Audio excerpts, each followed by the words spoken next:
दो मित्र बचपन से साथ पढ़े साथ खेले। एक पढ़ने में होशियार, पढ़ता ही रहता था, और एक पढ़ने में चोर, पढ़ता ही नहीं था। एक तो क्लास में अव्वल रहता और दूसरा मुश्किल से पास होता। 12वीं तक पहुंचते एक ने टॉप किया, दूसरा फेल हो गया। अब दोनों अलग हो गए। पढ़ने वाला पढ़ता गया और एक सफल वैज्ञानिक बना। आज वो मित्र बहुत खुश था, क्योंकि उसे आज उत्कृष्ट अनुसंधानकार के लिए अवार्ड मिलने वाला था।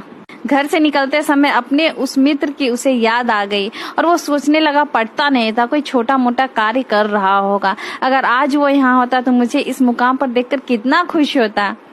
तालियों की गड़गड़ाहट में अवार्ड लेने वो मंत्री जी के नजदीक पहुंचा। यह क्या आश्चर्य! मंत्री वही पुराना मित्र।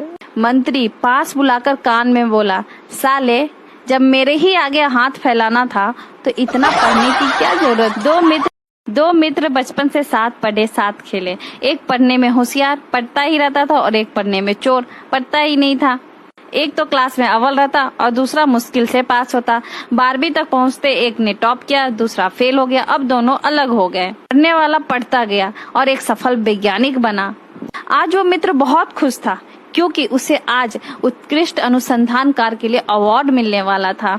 घर से निकलते समय अपने उस मित्र की उसे याद आ गई और वो सोचने लगा, पढ़ता नहीं था, कोई छोटा मोटा कार्य कर रहा होगा। अगर आज वो यहाँ होता तो मुझे इस मुकाम पर देखकर कितना खुश होता। तालियों की गड़गड़ाहट में अवार्ड लेने वो मंत्री जी के नजदीक पहुंचा। यह क्या आश्चर्य! मंत्री वही पुराना मित्र।